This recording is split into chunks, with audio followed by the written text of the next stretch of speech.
君の名前は? Halo para anime watchers, selamat datang di channel ini. Anime yang akan kita bahas kali ini akan berbeda dari biasanya, karena kali ini kita akan membahas anime romance. Ini adalah anime romance fantasi yang berjudul Kimi no Na wa. Ini adalah anime romance pertama yang gue tonton, yang tidak membuat saya bosan meskipun telah saya tonton berkali-kali. Dan berkat anime inilah yang membuat saya sekarang cukup menyukai anime romance. Yap, anime yang akan kita bahas kali ini adalah Kimi no Na wa, yang tentu saja mempunyai storyline yang cukup berat. Dikarenakan Kimi no Na wa ini mengangkat sebuah tema yang berhubungan dengan waktu yang tentu saja mengandung paradoks-paradoks yang ada di dalamnya. Oleh karena itu, saya akan membahas Kimi no Na wa ini berdasarkan timeline dan menjelaskan semua variabel penting yang ada di film ini. Seperti kata Waradoki, Musubi, peran penting benang merah, dan tujuan ritual dan fenomena pertukaran tubuh yang dialami keluarga Miyamizu secara turun-temurun. Semua itu akan saya bahas di konten kali ini. Dan saya pastikan jika kalian menonton video ini, 99% kalian akan mengerti seluruh alur cerita dari Kimi no Na wa. Sebelum masuk ke pembahasannya, saya persilakan buat kalian yang belum subscribe untuk subscribe channel ini beserta lonceng notifikasinya. Karena sekali klik tombol merah dari kalian sangat berarti bagi kami. Kalau sudah, langsung saja kita masuk ke alur ceritanya. Sekitar 1000 tahun yang lalu, sebuah meteorit menghantam sebuah daerah di Jepang yang menciptakan sebuah kawah besar. Ini mengarah pada pembentukan danau selama bertahun-tahun. Dan kota fiksi Itomori terletak di dekat danau ini. Kota begitu indah yang merupakan tempat tinggal pemeran utama wanita kita, Mitsuha Miyamizu, yang merupakan siswi SMA yang tinggal di desa Itomori bersama neneknya Hitoha dan adik perempuannya Yotsuha. Dan dia adalah gadis kuil, dan ada kuil Shinto yang dijaga oleh keluarga dari pihak ibunya secara turun-temurun. Saat Mitsuha dan adiknya masih sangat kecil, ibunya meninggal dunia. Ayahnya yaitu Toshiki memutuskan tinggal terpisah, karena ayahnya tidak mau menjadi penerus kuil, karena merasa bahwa dia tidak ada hubungannya sama sekali dengan kuil itu. Yang akhirnya lebih memilih terjun ke dunia politik, dan beberapa tahun kemudian dia akhirnya berhasil menjadi wali kota Itomori. Yang sebenarnya Mitsuha tidak terlalu menyukai ayahnya yang telah meninggalkannya. Di suatu pagi, Mitsuha terbangun setelah bermimpi. Ia langsung melihat badannya dan meraba payudaranya. Hal ini dilihat oleh adiknya, dan adiknya langsung mengerutkan kening. Setelah itu ia bercermin, dan terlihat dia sangat terkejut ketika melihat wajahnya. Yang kemudian scene berpindah ke hari berikutnya, di mana Mitsuha sarapan seperti biasanya. Nenek dan adiknya mengatakan kalau hari ini Mitsuha terlihat normal setelah kemarin bertingkah aneh. Ia pun pergi ke sekolah seperti biasa. Dalam perjalanan ia bertemu dengan sahabatnya Teshi dan Sayaka. Mereka melihat Mitsuha mengikat rambutnya seperti biasa, dan di kelas juga Mitsuha kembali ke Mitsuha yang biasanya. Mitsuha sendiri sebenarnya bingung dengan tatapan dan perkataan Sayaka. Ia juga menemukan hal aneh di bukunya. Ia tidak ingat kapan ia menulis siapa kamu di bukunya. Masih dalam kebingungan membolak-balik buku, Mitsuha dipanggil oleh guru dan ia berdiri. Guru mengatakan kalau hari ini Mitsuha normal karena sudah ingat dengan namanya sendiri. Yang tentu membuat Mitsuha semakin bingung. Yang sebenarnya gurunya di sini sedang menjelaskan konsep Tasagoridoki atau Katawaridoki, yang merupakan variabel penting di film ini, yang nanti akan saya jelaskan. Teshi menjelaskan semua keanehan Mitsuha kemarin yang datang ke sekolah dengan rambut acak-acakan, lupa tempat duduk sampai lupa nama sendiri. Di sini Mitsuha memang mengaku akhir-akhir ini sering bermimpi aneh yang dia ingat secara samar-samar atau bahkan dia lupakan. Saat Mitsuha pulang sekolah bersama Teshi dan Sayaka, di sini Mitsuha mengungkapkan unek-uneknya pada kota Itomori yang membosankan, yang bahkan tidak ada kafe sama sekali, yang membuat dia ingin cepat lulus SMA dan segera pergi ke Tokyo untuk tinggal.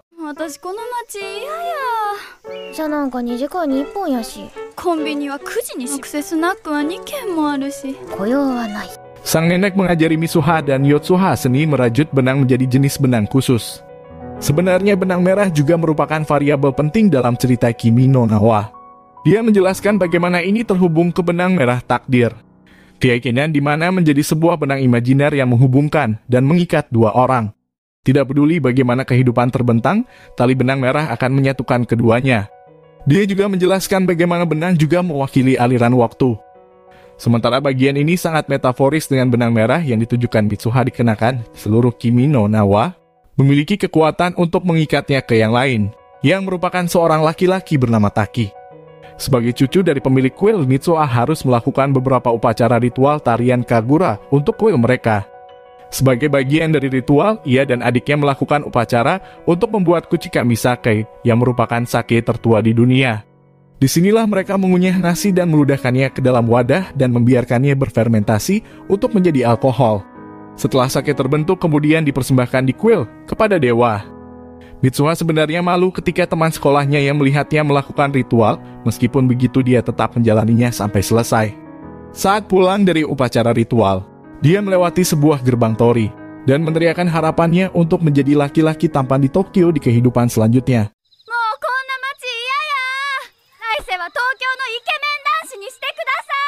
Di tempat lain di Tokyo, seorang anak laki-laki terbangun jatuh dari tempat tidur. Ia menatap ke depan, ia menyadari sedang tidak berada di kamarnya, yang membuatnya merasa sangat asing. Ia bahkan menyentuh kelaminnya karena merasa ada yang mengganjal dan aneh. Dan saat melihat ke cermin, ia menyadari bahwa itu bukanlah wajahnya. Dia sebenarnya adalah Mitsuha yang terperangkap dalam tubuh seorang anak laki-laki yang bernama Taki Tachibana. Sahabat dekatnya Taki yaitu Tsukasa Fuji dan Shinta Takagi juga merasa aneh dengan perubahan sikap dari Taki yang menjadi lebih feminim dan melupakan banyak hal termasuk melupakan sahabatnya sendiri dan juga tersesat saat berangkat sekolah. Saat pulang sekolah, Tsukasa dan Takagi mengajak Taki ke kafe yang tentu saja membuat Mitsuha merasa senang bukan main karena di Itomori tidak ada kafe yang merupakan sebuah tempat yang selalu ingin dikunjunginya. Kafe? Di sana Mitsuha makan makanan sepuasnya yang tentu saja membuat boros keuangan dari Taki. Dikarenakan selama Mitsuha berada di tubuh Taki, Mitsuha masih menganggap semua itu hanyalah mimpi yang indah. Ia kemudian mendapatkan sebuah pengingat jadwal kerja paruh waktunya, yang membuatnya segera pergi ke tempat kerjanya. Karena tidak tahu alamat tempat kerjanya, ia tentu saja menanyakannya kepada Tsukasa dan Takagi, yang tentu saja membuat Tsukasa dan Takagi makin heran. Di tempat kerja, Mitsuha di tubuh Taki cukup sibuk sebagai pramusaji di restoran, bahkan dia berkali-kali ditegur karena kesalahannya. Ia kemudian bertemu sebuah pelanggan nakal yang sengaja menaruh tusuk gigi pada potongan pizza terakhirnya agar mendapatkan kompensasi. Okudera Miki, rekan kerja Taki, menggantikan Taki untuk melayaninya, yang justru membuat rok Okudera robek karena perilaku jahil dari pelanggan tadi. Menyadari rok Okudera robek, Taki dengan cepat menyuruhnya untuk membuka roknya, yang kemudian menjahit rok Okudera yang robek dengan motif jahitan yang cukup disukai oleh Okudera, yang membuat Okudera cukup terkejut ketika menyadari bahwa Taki ternyata memiliki sifat feminim.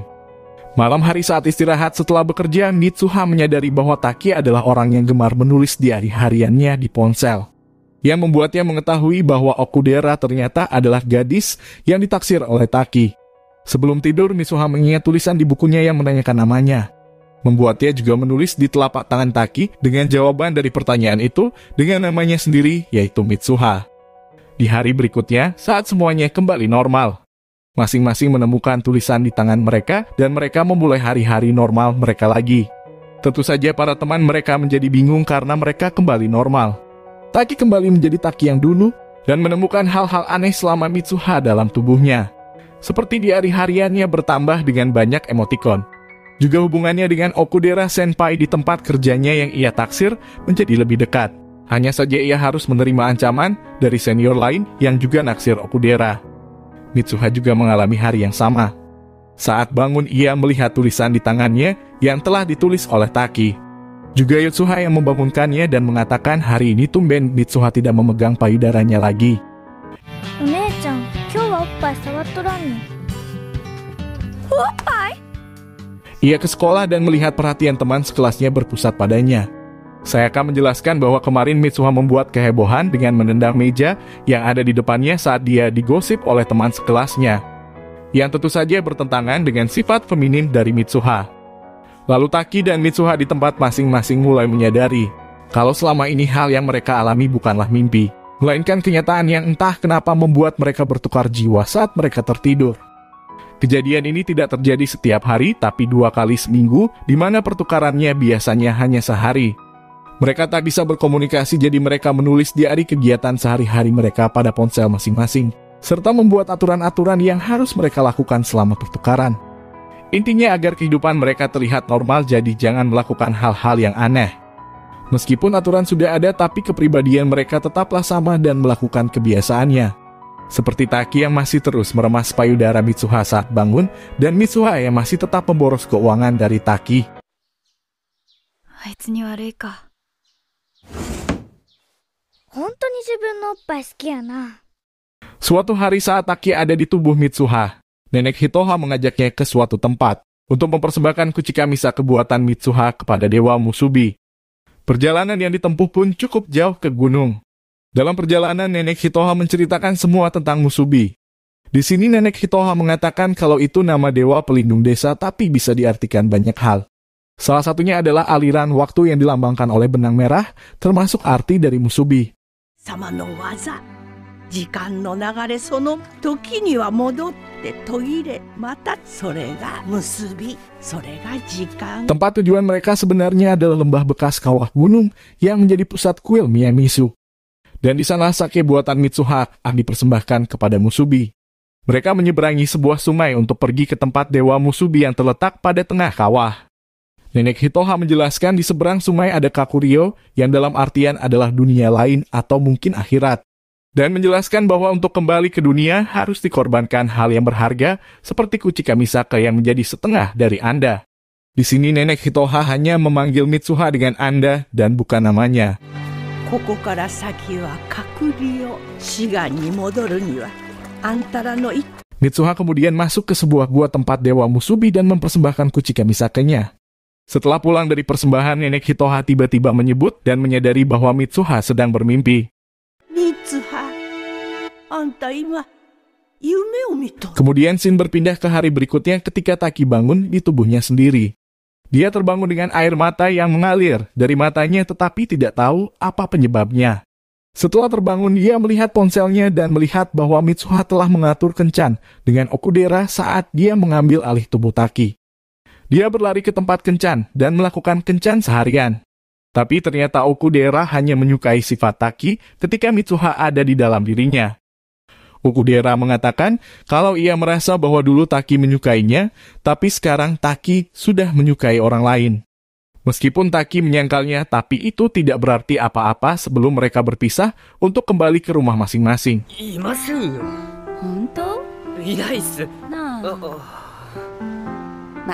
Iya. Tapi sebelum itu Taki melihat diari yang ditulis oleh Mitsuha saat pertukaran. Ia mengatakan bahwa setelah kencan selesai, komet akan terlihat di langit. Taki tidak begitu mengerti maksudnya, tapi dia menunggu untuk melihat kometnya. Tapi sayang sekali tidak terjadi apa-apa. Untuk pertama kalinya Taki mencoba menelpon Mitsuha, tapi entah kenapa nomornya tidak dapat dihubungi sama sekali. デートが終わる頃にはちょうど空に水星が見えるね。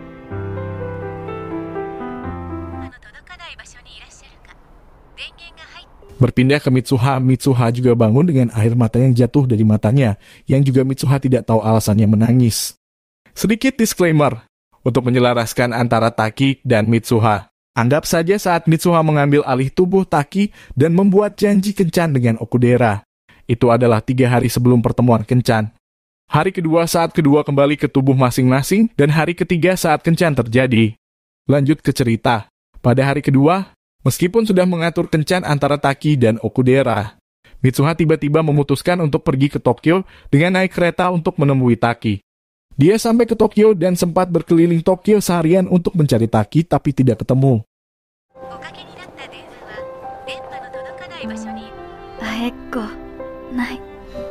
Saat kembali ke stasiun dan berniat pulang ke Itomori, Mitsuha tiba-tiba melihat Taki naik ke salah satu kereta. Mitsuha menghampirinya, tapi ternyata Taki tidak mengenali Mitsuha sama sekali. 私。誰お前。 Hal itu terjadi karena sebenarnya Taki dan Mitsuha melakukan pertukaran tubuh di waktu yang berbeda. Mitsuha bertukar tubuh dengan Taki pada tahun 2013 dan Taki bertukaran tubuh dengan Mitsuha pada tahun 2016. Jadi wajar kalau Mitsuha pergi ke Tokyo dan bertemu Taki. Saat itu Taki tidak mengenalinya sama sekali. Tapi di sini Mitsuha memberitahukan namanya kepada Taki sambil memberikan sebuah utas benang merah kepada Taki. あんたの名前。三葉。Rasa sedih karena tidak dikenali sama sekali, Mitsuha pun pulang ke Itomori dan meminta neneknya untuk memotong rambutnya. Adapun filosofi dari potong rambut untuk wanita, biasanya terjadi ketika seorang perempuan mengalami patah hati, putus cinta, ditolak laki-laki, dan lain-lain. Mungkin hal ini terjadi karena Taki ternyata tidak mengenalinya sama sekali. Berpindah ke hari ketiga, Mitsuha masih merasa sedih karena hal kemarin, ditambah ini adalah hari di mana Okudera dan Taki melakukan kencan. Dan saat itu Mitsuha memutuskan untuk bolos sekolah. Tapi dia sempat menerima ajakan Teishi untuk pergi ke festival yang digelar di pusat kota Itomori di malam hari. Mitsuha pergi dengan menggunakan kimono ke festival dan bertemu Teishi dan Sayaka. Saat itu Teishi dan Sayaka tentu terkejut ketika melihat rambut pendek dari Mitsuha. Karena ini adalah malam yang sama dengan terlihatnya komet Tiamat. Maka Mitsuha bersama Teishi dan Sayaka pergi ke sebuah dataran tinggi di Itomori untuk melihat komet dengan sudut pandang yang lebih bagus. Tapi komet itu justru terbelah dan pecahannya terjatuh dan menghantam Itomori. Sebenarnya Taki di waktu yang sama dengan Mitsuha juga melihat jatuhnya komet tersebut, tapi saat itu dia tidak kenal Mitsuha sama sekali. Berpindah kembali ke Taki yang ada di tahun 2016. Itulah mengapa nomor Mitsuha tidak dapat dihubungi, dikarenakan Mitsuha telah lama mati karena komet itu. Sejak hari itu, Mitsuha dan Taki tidak pernah bertukar jiwa lagi. Taki menjalani harinya seperti biasa, seperti sekolah, bekerja, pulang, dan begitu seterusnya. Ia kemudian mulai merindukan kehidupannya sebagai Mitsuha dan mulai menggambar pemandangan yang ia ingat satu persatu saat pertukaran. Dan sampai pada batas di mana ia tak bisa menahannya, yang kemudian membuatnya memutuskan mencari tempat itu, dan ingin bertemu secara langsung dengan Mitsuha. Ia ditemani oleh Okudera dan Tsukasa yang tiba-tiba muncul di stasiun saat ia akan berangkat. Mereka pun mulai mencari desa Mitsuha bersama-sama. Dan masalahnya adalah Taki sebenarnya tidak tahu di mana dan apa nama desanya. Satu-satunya petunjuk yang ia punya adalah gambar yang ia buat, yang mengilustrasikan pemandangan yang ia ingat di sana. Jadi mereka benar-benar mencarinya seharian dengan susah payah, bertanya ke sana kemari apakah ada warga yang tahu di mana letak desa itu. Meski Tsukasa dan Okudera mengingatkan kalau bisa jadi itu hanya mimpi, tapi Taki tetap merasa pengalamannya selama ini bukan mimpi. Saat mereka istirahat untuk makan, pemilik kedai ternyata tahu desa yang ada di gambar Taki. Ia tahu bahwa desa itu bernama Itomori dan bersamaan dengan Taki yang mulai mengingat kalau itu memang nama desanya. Tapi semuanya menjadi kebingungan, karena Taki mengatakan kejadiannya 2 atau 3 minggu lalu. Tapi faktanya Itomori adalah desa yang sudah hancur 3 tahun lalu karena komet. Untuk memastikan, mereka ke lokasi Itomori dengan diantar pemilik kedai. Dan Taki terkejut desa memang sudah tidak ada lagi. Bahkan terlihat danau baru yang terbentuk akibat hantaman dari pecahan komet. Taki masih meyakinkan kalau ia tidak bermimpi dan ia akan memperlihatkan diari yang telah ditulis Mitsuha di ponselnya. Tapi diari itu tiba-tiba langsung menghilang dan terhapus dengan sendirinya. Mereka akhirnya memutuskan kembali dan pergi ke sebuah perpustakaan. Mereka berhasil menemukan informasi kejadiannya yang terjadi 3 tahun lalu. Yang saat itu komet melintas dan pecah, yang pecahannya jatuh ke bumi dan memusnahkan desa Itomori. Yang akhirnya menewaskan 500 lebih korban jiwa. Mereka juga menemukan buku nama-nama korban komet dan Taki menemukan nama Mitsuha Hitoha, Yotsuha Teishi, dan Sayaka di dalam buku. Meski begitulah kenyataannya, Taki masih merasa tidak bisa menerimanya. Malam itu saat Taki masih tak bisa tidur dan masih membaca dokumen untuk menemukan petunjuk tentang Itomori. Saat itu Okudera datang menemaninya dan melihat gelang yang dipakai Taki. Gelang dari anyaman benang yang berwarna merah. Taki mengatakan ia lupa ia dapat dari siapa, tapi ia selalu memakainya sebagai jimat. Ia juga mengatakan pada Okudera kalau seorang penganyam mengatakan padanya, kalau benang adalah perwujudan dari aliran waktu. Dia terurai terhubung, kadang terurai, kadang terhubung lagi, itulah yang disebut waktu. Lalu Taki teringat tempat itu di mana mereka mempersembahkan sake pada dewa, dan berpikir untuk pergi ke sana untuk membuktikan kalau selama ini ia tidak bermimpi. Taki menyuruh Okudera dan Tsukasa untuk pulang duluan ke Tokyo dan memutuskan pergi ke tempat itu sendirian. Setelah perjalanan cukup lama, ia akhirnya berhasil mencapai kawah tempat Musubi berada, yang membuatnya sangat senang karena tempat itu membuktikan bahwa selama ini dia tidak bermimpi. それが結び。それが地下。ここから先はあの世。Dia menuju ke kuil dan masuk ke dalam dan melihat Kuchika Misaka yang telah ditinggalkannya. Sementara ingatannya meninggalkan Saki baru beberapa hari, tapi yang sebenarnya terjadi adalah 3 tahun yang lalu. Itu diperjelas dengan cetakan pada wadahnya yang telah usang. Taki meminum sake Mitsuha dan berharap kepada Musubi agar diberikan satu kesempatan untuk mengubah segalanya. 時間が戻るんならもう一度だけ Setelah itu dia mencoba untuk bangun tapi malah terpeleset dan membuatnya jatuh ke tanah. Di sini dia melihat semua ringkasan hidup Mitsuha sampai saat-saat kematiannya karena komet. Setelah itu Taki tiba-tiba terbangun dengan tubuh Mitsuha di kamarnya. Disinilah Taki membuat sebuah timeline baru. Taki sangat senang dan melakukan ritual meremas payudara Mitsuha dengan ekspresi haru. 三葉だ。生きてる。ああ、妹だ。やばいやばい。やばいよ。 Dia bangun tepat di pagi hari saat komet akan jatuh. Dia pun kembali bertemu neneknya yang kembali menyadari bahwa ada orang lain di dalam tubuh Mitsuha. Nenek Hitoha pun menjelaskan bahwa seluruh keturunan keluarga Miyamizu juga pernah mengalami kejadian yang sama, di mana mereka tiba-tiba terbangun ke kehidupan orang lain. Walaupun pada keesokan hari setelah pertukaran, semua ingatannya selama pertukaran langsung menghilang. Mitsuha kemudian memperingatkan kepada neneknya bahwa komet akan menghantam Itomori dan seluruh penduduk akan meninggal. 糸森町に彗星が落ちてみんな死ぬ。 Shin kemudian berpindah ke Mitsuha yang pergi ke sekolah untuk bertemu Teishi dan Sayaka. Di sini mereka langsung terkejut karena melihat Mitsuha yang telah memotong rambutnya. Disinilah letak perbedaan awalnya. Di timeline 1 Mitsuha bertemu mereka di malam hari di festival, sedangkan di timeline 2 mereka bertemu di kelas.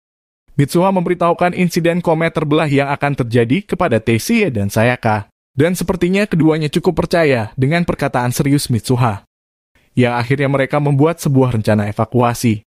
Karena tidak akan ada yang percaya jika insiden jatuhnya komet diberitahukan langsung kepada para warga. Maka mereka berencana memasang bom rakitan di gardu listrik untuk membuat sebuah kepanikan. Mereka juga berencana meretas sistem penyiaran dan pengumuman kota dengan meretas frekuensinya. Dia berencana membuat pengumuman evakuasi palsu dengan bantuan Sayaka yang merupakan bagian dari klub penyiaran di sekolah. Setelah bom diledakkan, pengumuman dari Sayaka pun akan disiarkan di seluruh Itomori, yang menginstruksikan kepada seluruh masyarakat Itomori pergi mengungsi ke gedung sekolah SMA Itomori.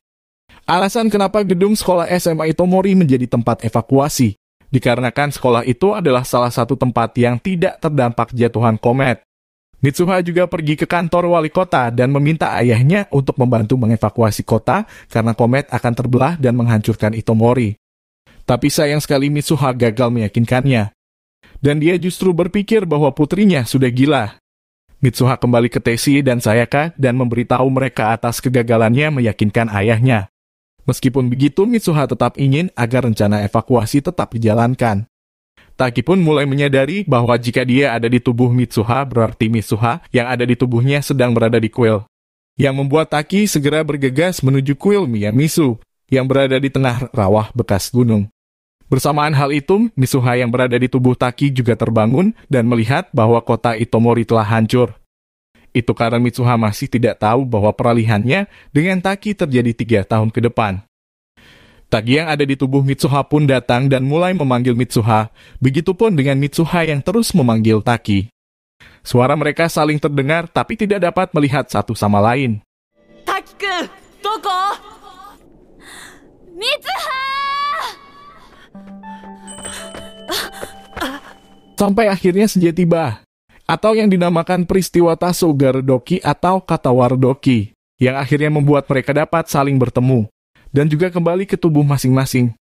Sekarang kita kembali ke poin yang guru coba sampaikan sebelumnya di kelas tentang apa itu Katawaredoki, yang merupakan senja dan bukan siang ataupun malam. Waktu ketika matahari mulai terbenam dan memungkinkan seseorang mengalami peristiwa supernatural. Ini adalah kepercayaan yang dimiliki sebagian masyarakat, termasuk masyarakat Indonesia sendiri. Yang contohnya larangan berkeliaran di sore hari, ntar diculik wewe gombel. Ya kurang lebih begitu. Kimi no Nawa menggunakan elemen supernatural ini untuk membawa Taki dan Mitsuha bisa bertemu di tempat yang tidak bergantung pada waktu. Bisa dilihat di latar belakang pertemuan mereka, kita tidak melihat detail spesifik tentang jumlah danau. Kembali ke cerita. Akhirnya keduanya berbicara secara langsung. Dan Taki langsung menceritakan kepada Mitsuha semua yang telah terjadi, termasuk rencana evakuasi Itomori. Dan setelah itu mereka masih punya waktu untuk mengekspresikan perasaan mereka. Mitsuha menyebut Taki cabul ketika dia mengetahui Taki telah meminum sakenya. Ingat, sake ini dibuat dengan air liur Mitsuha. Dengan meminum itu dapat diartikan telah mencuri ciuman darinya. Tentu saja Taki beralasan melakukan itu untuk menyelamatkannya dan Mitsuha akhirnya menertawakannya. お前に会いに来たんだ。そうだ、それにあんた私の胸触ったやろ。バカ、変態。 Taki pun mengembalikan benang merah yang telah diberikan Mitsuha 3 tahun yang lalu, pada saat ia masih tidak mengenalinya sama sekali. Taki kemudian menyarankan untuk menulis nama satu sama lain di tangan mereka sehingga mereka tidak saling melupakan. Taki telah menulis di tangan Mitsuha, tapi saat Mitsuha ingin menulis namanya di tangan Taki, tiba-tiba kata Waradoki berakhir, yang akhirnya membuat pertemuan mereka terputus. Taki kini kembali ke waktu asalnya dan mencoba mengingat dan menulis nama Mitsuha sendiri di tangannya. Tapi saat Taki akan menulisnya, tiba-tiba dia sudah lupa dengan nama Mitsuha. Ini sebenarnya karena faktor telah mengembalikan benang merahnya ke Mitsuha yang membuat efek dari pertukaran telah hilang. Jadi sekarang kita di penjelasan seberapa penting elemen utas benang merah dalam cerita ini. Sebenarnya utas sangat membantu menunda proses mereka saling melupakan. Hal itu terlihat di beberapa pertukaran tubuh mereka yang masih saling mengingat satu sama lain. Dengan utas yang selalu dikenakan Taki dan Mitsuha di seluruh Kimi no Nawa. Dan yang membuat mereka mulai melupakan satu sama lain adalah perjalanan ke kuil. Mereka meninggalkan apa yang paling penting bagi mereka yang sebenarnya itu adalah ingatan mereka satu sama lain. Di sini utas membantu melestarikan memori Taki cukup lama untuk menemukan kota Itomori. Dan seandainya Mitsuha saat itu tidak pergi ke Tokyo dan memberikan utasnya kepada Taki, mungkin ingatan mereka akan menjadi kenangan kabur pada keesokan hari setelah pertukaran. Sama halnya dengan nenek Hitoha yang menceritakan melupakan detail ingatannya pada keesokan harinya. Kembali ke cerita, Mitsuha sekarang tahu bahaya komet Tiamat, yang akhirnya membuatnya segera bergegas untuk melanjutkan rencana evakuasi yang telah dibangun Taki. Dia pun bergabung dengan Tessie dan berhasil meledakkan gardu listrik yang menyebabkan pemadaman yang terjadi di seluruh kota Itomori. Dan Sayaka juga menyiarkan pengumuman evakuasinya kepada seluruh kota dengan memanfaatkan listrik cadangan yang ada di sekolah. Merasa itu belum cukup, Mitsuha juga berlari menuju ke tempat wali kota untuk meyakinkannya membantu evakuasi. Dalam perjalanan dia terus berusaha mengingat Taki dan mencoba melihat tulisan Taki yang telah ditulis di tangannya. Tapi bukannya menulis namanya, ternyata Taki saat itu justru menulis perasaannya yang bertuliskan "Aku mencintaimu", yang akhirnya membuat Mitsuha melupakannya. Tapi pengumuman evakuasi tiba-tiba berhenti setelah Sayaka berhasil diamankan oleh para guru di sekolah dan Tessie yang juga dimarahi oleh ayahnya. Kini harapan tersisa kepada Mitsuha yang akhirnya sampai ke kantor wali kota. Dan di sana terlihat neneknya dan Yotsuha yang juga berada di dalam. Yang nampaknya mereka mempercayai perkataan Taki sebelumnya dan juga membantu membujuk menantunya itu. Mitsuha juga terus membujuk ayahnya, yang sepertinya ayahnya berhasil luluh ketika melihat bahwa komet memang terbelah. Sama seperti yang dimaksud Taki sebelumnya saat berada di tubuh Mitsuha. Beberapa saat kemudian komet pun menghantam Itomori yang membuat kota Itomori hancur. Tetapi karena semua orang telah dievakuasi di timeline 2 ini tidak memiliki kematian. Karena hal itu sebenarnya tujuan ritual dan tujuan pertukaran tubuh Miyamisu yang terjadi secara turun-temurun sudah sukses tercapai sekarang. Karena sebenarnya pertukaran tubuh itu hanya mengarah ke satu titik tujuan, yaitu penyelamatan Itomori dari komet. Hal itu disadari Taki saat dijelaskan oleh nenek Hitoha bahwa keturunan Miyamisu memang telah melakukan pertukaran secara turun-temurun. Dan juga setelah melihat mural yang ada di dalam tembok kuil Miyamisu, yang mengilustrasikan sebuah kejadian yang akan terjadi di masa depan, dengan sebuah gambar komet terbelah. 彗星。人たちのその夢って全部今日のためにあったのかもしれない。 Hal ini berkaitan dengan sebuah cerita yang beberapa kali diceritakan oleh nenek Hitoha saat Mitsuha menanyakan alasan mereka melakukan ritual. Dan itu juga pernah terjadi pada Taki saat pergi mempersembahkan Kuchika Misaka. Di mana dijelaskan pada 200 tahun lalu pernah terjadi kebakaran dahsyat Maigoro yang membakar seluruh Itomori. Dan karena kebakaran itu, semua dokumen penting dari kuil Miyamishu habis terbakar. Karena kebakaran itu, mereka yang saat ini hidup setelah kejadian itu tidak tahu alasan atau makna saat mereka melakukan ritual. Meskipun begitu, semua upacara ritual masih tetap dilestarikan secara fisik dan tradisi sampai sekarang. Yang secara otomatis pertukaran tubuh yang disebabkan oleh ritual juga terjadi sampai sekarang kepada Mitsuha. Yang akhirnya Mitsuha sukses melakukan pertukaran yang mencegah korban bencana akibat komet. Dan bisa jadi Mitsuha adalah keturunan terakhir yang mengalami fenomena pertukaran. 登ること200年前、これが俗に言う。眉五郎の大火。宮も古文書も皆焼け、ランクなってまって、残ったのは形だけ。 Lanjut ke cerita, Taki di 3 tahun ke depan pun terbangun di gunung di tempat terakhir dia bertemu Mitsuha saat kejadian Katawara Doki. Dan masih melihat 2 danau yang diakibatkan oleh komet. Tapi sekarang dia berada di timeline 2 dikarenakan pertukaran terakhir mereka berhasil membuat sebuah perbedaan. Tapi sayang sekali Taki tidak memiliki ingatan lagi tentang apa yang telah dia lakukan di sana. Yang membuatnya segera pulang ke rumah dengan sedikit kebingungan. Kita pun berpindah ke 8 tahun setelah komet menyerang. Yang berarti 8 tahun telah berlalu bagi Mitsuha sejak dia bertemu Taki. Dan 5 tahun telah berlalu untuk Taki sejak dia terakhir bertemu Mitsuha. Mitsuha telah menyelesaikan sekolahnya dan akhirnya mendapatkan pekerjaan di Tokyo. Taki juga telah lulus dan sekarang sedang mencari pekerjaan. Selama bertahun-tahun, Taki dan Mitsuha dibiarkan dengan perasaan bahwa mereka sedang mencari sesuatu atau seseorang. Meskipun mereka tidak dapat mengingat peralihan apapun, mereka merasakan adanya hubungan. Ini diperkuat oleh tulisan "Aku mencintaimu" yang Taki pernah tulis di tangan Mitsuha. Juga karena Mitsuha memakai benang yang Taki simpan selama 3 tahun dan selama pergantian mereka. Kombinasi benang dan perasaan timbal balik mereka satu sama lain membuat mereka dalam keadaan berburu, bawah sadar satu sama lain.